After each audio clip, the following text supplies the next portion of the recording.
Баршаңызға сәлем, сіздермен бірге Асылжан. Бүгін біз әйгілі хит десерт трайфл дайындайтын боламыз. Трайфл дайындау үшін ең алдымен жұмыртқамызға шекер қосып аламыз. Және де жақсылап миксермен араластырып аламыз.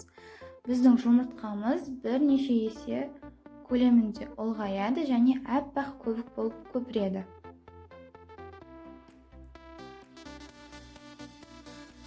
Біздің жұмыртқамыз аппақ көбік болып көпірді. Осылай көпірген кезде жұмыртқалы массамызға майонез қосамыз. Майонез қосылған қорждарымыз ешқандай пропитканы қажет етпейді. Жақсылап араластырып болған соң қопсытқышымыз бен какаоны ұнымызға салып, електің ішінде лопаткамен араластырып аламыз.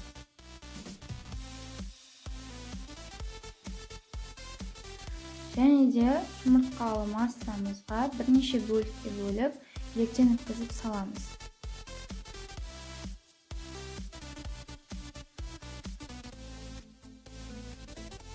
Осымен біздің шоколадты бисквитіміздің қамыры дайын. Сұйықтығы осындай болады. Лопаткамен бір араластырып, противенге құямыз.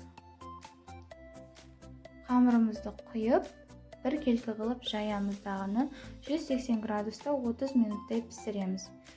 Піскендігін ағаш таяқшамен тексереміз. Менде сметанный крем, себебі сливкеге қарағанда сметанный крем трайфлға жақсы барады.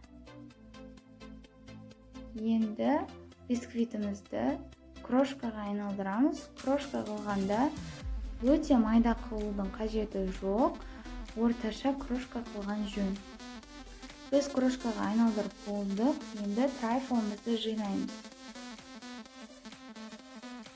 Трайфлды мен бірнеше қабат қылып жинаймын. Бірінші корж, сосын крем қыламын.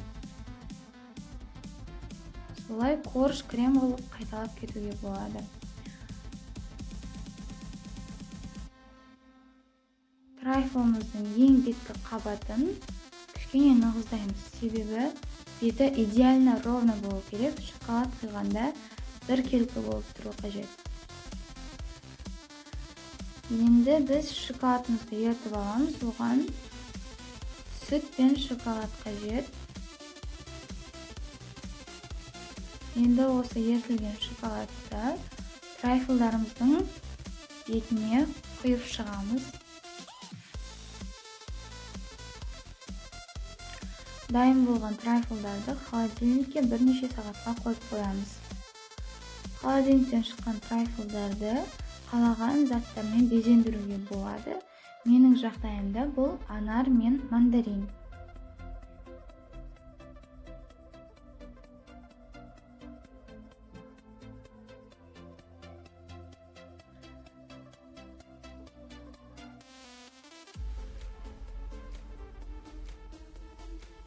Трайфлымыз осымен дайын. Өте жұмсақ болып шықты. Назарларыңызға рахмет. Тағы осындай видеолар болады.